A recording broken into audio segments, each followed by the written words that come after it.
obstaja polno življenje. Govoriti o polnem življenju se lahko zdi kot en tak privid, kot ena taka lepa misel, kot ena fatamorgana, tako kot bi enemu v puščavi govoril o vodi.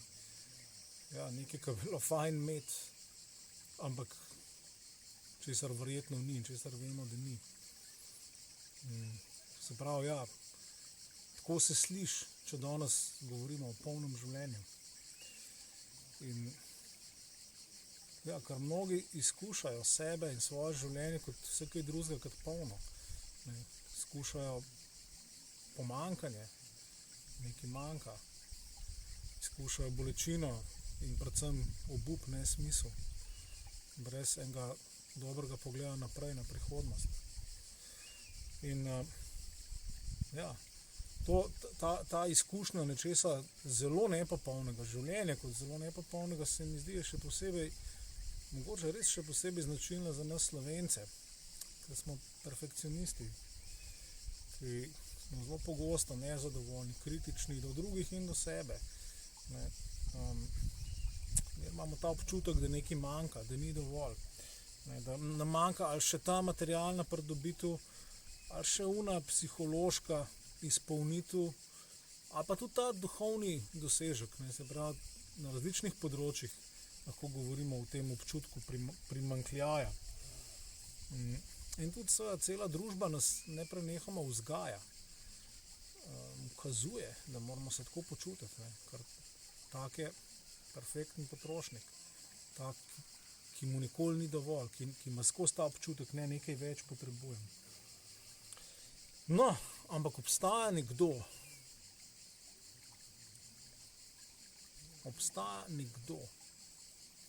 ki temu človeku govori, je polno življenje.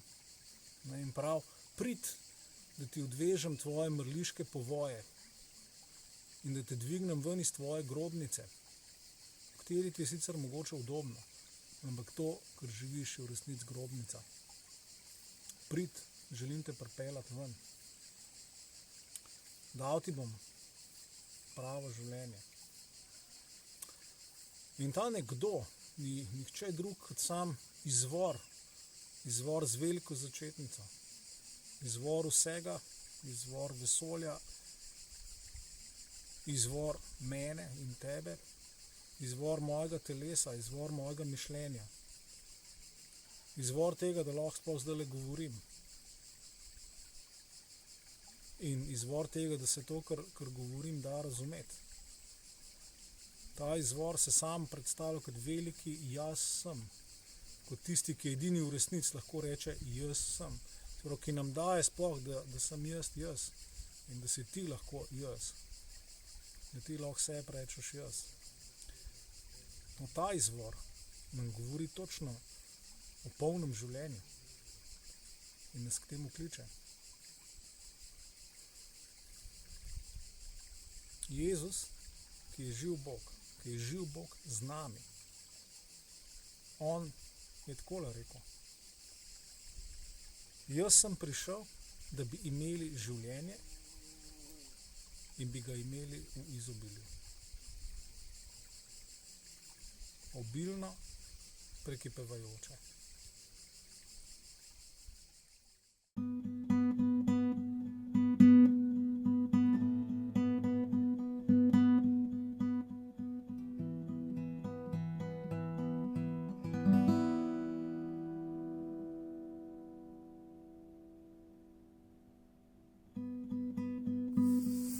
No, ampak zakaj ne bi bilo to posebej pomembno za Slovence?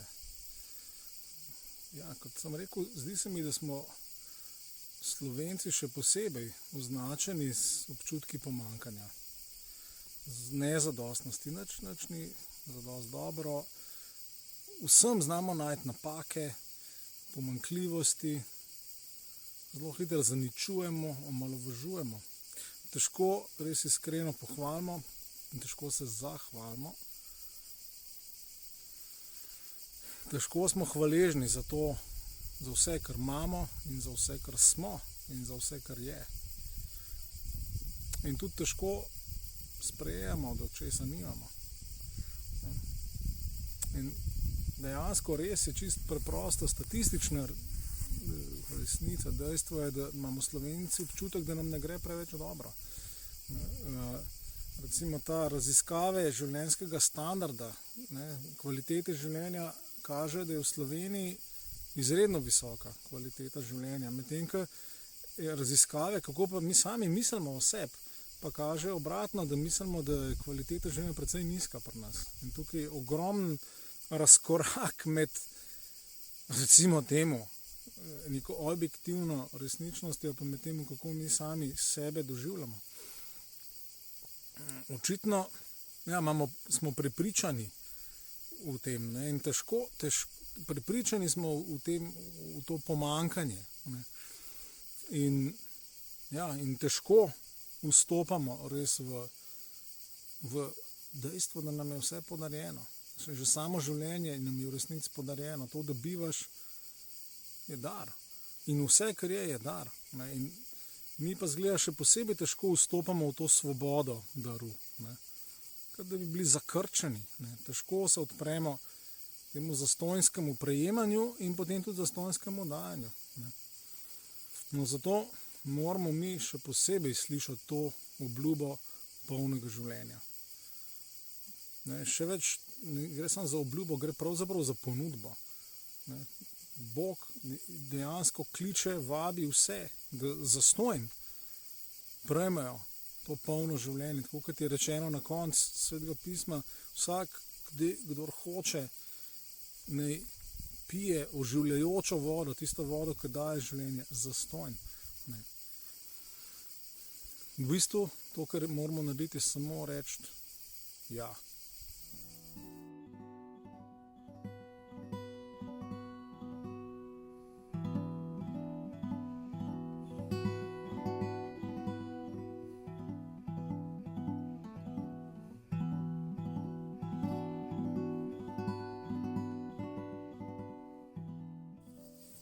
No, ampak zdaj lahko pa kdo vpraša, kako pa lahko Jezus da takšno polno življenje? Kako sploh kdo lahko da življenje, polno življenje? Zdaj, najprej moramo razumeti tole, da osvobaja zares lahko sam tisti, ki je res svoboden. In ozdravlja lahko res samo tisti, ki je zdrav. In oživlja lahko tisti, ki živi. In izpolnjuje lahko tisti, ki je poln. In Jezus ustreza vsem tem kriterijem. On je vse to. No in še več, on je prišel, je rekel, prišel sem, da dam to polno življenje. Prišel je od izvora, prišel od Boga, prišel od tega velikega jaz sem, od katerega smo se odtujili. In on je prišel poln in čist. In on je bil res bogat z vsakim duhovnim blagoslovom. In to je sam pokazal v živo, to je demonstriral s svojim življenjem, s tem, kako je živel. Vidimo njegova dejanja, koliko dobrih stvari je naredil, kako je ozdravljal ljudi, kakšne čudeže je delal, tudi kako je govoril, kakšne dobre stvari je učil. No, ampak še posebej pa to vidimo v tem, kaj se je zgodilo na koncu njegove poti. Na koncu vidimo, da je prostovoljno šel v smrt. On prostovoljno, on, ki je bil bogat, on, ki je bil poln, se je prostovoljno spustil v našo bedo. V bistvu je hotel srečati tam na točki, kjer je naša beda najbolj bedna, naše pomankanje najbolj očitno, in to je v smrti. V tej omejitvi, ki jo vsi čutimo in doživljamo. Ampak on je sam prostovoljno sprejel nase, vzel nase. In on sam je prostovoljno postal spravna daritev, postal je žrtev za nas in sprava, ki ozdravlja nas in vse vesolje, ki nas ozdravlja, ki nas spravi nazaj z izvorom, tako da smo lahko spet združeni z njim, tako kot bi morali biti, pa nismo. Zaradi vseh stvari in zaradi vse slepote, zaradi katere delamo stvari, ki so zgrešene, ki zgrešijo ta izvor. Ampak on je to vzel nase. On nas je spravil s tem velikim jaz sem. In s tem nas je osvobodil zla. S tem nas je rešil zla, ki nas uklepa, ki nas drži v služnosti, ja, ki nas drži tudi v tem neprestanem pomankanju in praznini. Ne. Rešil nas je zla, ki ga počnemo zavedno ali pa nezavedno. Ne. In s tem nas je osvobodil, s tem nas je ozdravil in s tem nas je tudi izpopolnil. Zavedno, za zmeri. No in to še ni vse. Jezus je umrl za nas, namesto nas bi tudi lahko rekel. Izpraznil je smrt njene praznine. Ampak Bog, izvor vsega, ga je pa potem tretji dan obudil od mrtvih. Nepreklicno ga je vrnil v življenje in ga napolnil z vso dobro zdravilno oblastjo, ki zdravi dejansko vse stvarstvo, vse vesolje, predvsem pa zdrav naša srca, zdrav to, kar je v nas in nas ozdravlja tega kroničnega pomankanja in manjka. In s tem je Jezus postavljen za voditelja življenja in za učitelja in za velikega darovalca življenja in polnega življenja. Tako da in njegov duh je po njegovem ustajenju, po njegovem nebohodu, njegov živ duh, ki oživlja, ki sam oživlja, je zdaj z nami oziroma z vsemi tistimi, ki pristopajo k Jezusu. Ravno zato, da nas napolnjuje s tem pravim, resničnim življenjem. Se pravi, Bog je z Jezusom v bistvu ustvaril novega človeka. Dejansko je štartil novo človeštvo. Jezus je prvi predstavnik novega človeštva. In zato seveda ta nov človek živi v tem polnem življenju in obenem pa nas želi seveda vse učiti, kako vstopati v to polnost, kako živeti v tej polnosti. Ne? In to govorim učiti tukaj in zdaj, v tem svetu, ki je zasenčen, še zmeraj zlom in z raznimi pomankanji. Vsred tega sveta se je to življenje razodelo v Jezusu in je dostopno, je dosegljivo vsakomur, kdor pristopi. Se pravi, govorimo o tem življenju, ki je dejansko pomirjeno s svojim izvorom in zato je tudi pomirjeno z vsem stvarstvom in je zato lahko polno.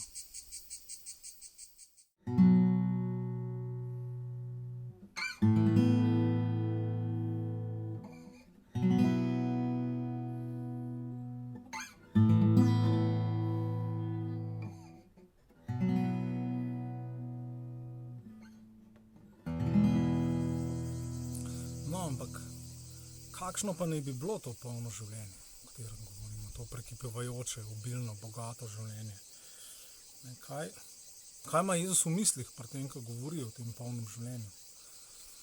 Zdaj, pri teh stvarih je najboljš, da kar pogledamo njegov zgled, ker on je s svojim zgledom pokazal, kako takšno življenje izgleda. Prvo, kar moramo vedeti, je, da je to polno življenje popolnoma drugačno od tega, kako si mi predstavljamo polno življenje. Ker zdaj, če bi vprašali ljudi, bi ponavadi rekli, polno življenje je to, da imaš vse, kar hočeš, da greš, kamor hočeš, delaš, kar hočeš. To ne bi bila prava sreča, ne? Ja, in seveda si brez trpljenja, brez težav, brez udarcev usode, ne? Ampak v luči Jezusa se tako življenje v bistvu pokaže kot plitko, kot revno življenje, kot majhno življenje, prazno življenje. Ni polno življenje. Ne, ker pravo, isto življenje, ki prekipeva, je v povsem drugi smeri. V nasprotni smeri. Tisto pravo življenje, ki tudi ne bo imelo konca, ne, je veselo dajanje. In to česa, tistega najboljšega, kar si sposoben. Polno življenje je to, da res lahko daš od sebe tisto najboljš, tisto največ, kar lahko, kar si sposoben, za kar si ustvarjen in da to daš. In da to daš kot zastonjski dar drugim. Tako kot je zastonjski dar vse okrog nas, da ti tudi začneš tako bivati, ker to pomeni, da si usklajen z izvorom in točno to je Jezusov zgled. Točno tako se je on obnašal. On je vse svoje življenje razumel kot en ogromen dar nam, ravno zato, da bi nas prenovil, da bi nas prerodil, da bi v nas ustvaril tega novega božjega človeka, o katerem smo govorili, ki je totalno bliz Bogu in ki je zato tudi bliz vsakmu bližnjemu človeku in vsemu stvarstvu. ki je z njim spravljen. No in če si povezan z Jezusom, je takšno življenje mogoče. Je mogoče že zdaj. Ne. Tukaj in zdaj je zate in zame tako življenje mogoče. Ne. To je res polno življenje, v katerem ni več senc, v katerem ni več skritih kotov, v katerem ni več grenkobe, ni več strahov. Zato, ker veš, kje je tvoj izvor in kam greš. In to življenje je tudi zmagovito življenje. In ne zato, ker se ne bi zgodilo nič težkega, nič zoprnega, nič bolečega, neprijetnega. Nasprotno. Zato, ker v luči Jezusa in v luči njegovega življenja so tudi vse te težke stvari, neprijetne, boleče stvari, nas vodijo samo še globi v dajanje. V dajanje tistega najboljšega, kar je v nas. Ker tisto najboljše, kar je v nas, ni naš izdelek, ni naša last, ampak je v bistvu odsev samega živega Boga in je dar živega Boga. Tako kot smo mi sami sebi dar, smo dar tudi svetu. In seveda tudi če nas pot pelje skozi preizkušnje, čez težave, skozi stiske, je to samo še en korak na tej isti poti. Ja, ker vse, kar se nam dogaja, priteka iz tega obilnega, bogatega studenca božanstva, ki se je nam odprl v Jezusu, ker smo zdaj spravljeni z Bogom.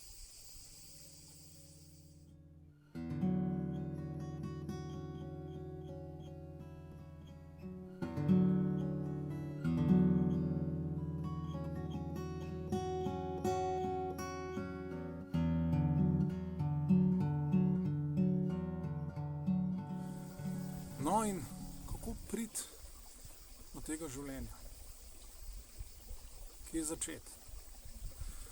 Tako kot smo rekli, najprej je treba preprosto reči ja Jezusu in ga začeti poslušati. To poslušanje je nekaj izredno pomembnega in nanj nas opozarja že nihče drug kot Primož Trubar, ki lahko velja za očeta slovenskega naroda. On v molitvi, ki ne bi jo Slovenci vsak dan molili, zapiše prav te besede, da je Bog naročil, naj poslušamo samo njegovega ljubljenega sina Jezusa.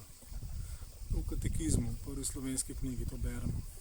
No, Jezus sam pa prav takole: moje ovce poslušajo moj glas. Jaz jih poznam in hodijo za menoj. In tudi druge prav, in dajem jim večno življenje. In še druge prav: resnično povem vam, kdor posluša mojo besedo in veruje njemu, ki me je poslal, ima večno življenje in ne pride v obsodbo, temveč je prestopil iz smrti v življenje. Prav vidimo, da je poslušanje njegovega glasu je ključno, ker prek njegovega glasu, njegovega živega glasu, žive besede, to življenje se spočne v nas in začne rasti in se krepi in zacveti in na koncu seveda obrodi dober sad. Kako poslušati njegov glas, lahko rečeš? Ja, začneš lahko takoj zdajle. Že samo poslušanju tega sporočila, zato ker to, kar govorim, ne govorim samo od sebe, ampak samo govorim in posredujem njegovo besedo. Že sama ta beseda, da ima Bog zate polno življenje. To ni moja beseda, to je Jezusova beseda. Poslušajo, začnijo poslušati, začnijo imeti resno. Začneš lahko takoj zdajle. Predvsem v to življenje vstopaš seveda s tem, da začneš črpati iz studenca njegove besede, ki je svetopismo, ki je zapisana Božja beseda.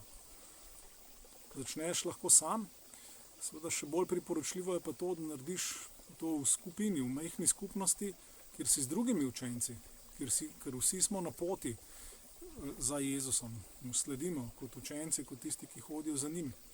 Se pravi, da si v skupini, kjer skupaj z drugimi učenci bereš, poslušaš njegovo besedo, se poglabljaš vanjo in jo deliš z drugimi in oni s tabo. In prejemaš služenje drugih in ti služiš drugim. In se tako učiš tega daru, tega darovanja, tega razdajanja, o katerem smo govorili, da je pravo polno življenje. Prav, skupnost, majhna skupnost. Jezus je rekel, tam, kjer sta dva ali so trije zbrani v mojem imenu, tam sem jaz sredi med njimi. Majhna skupnost ima v božji perspektivi ali po božji ekonomiji veliko moč in velik doseg. Ja.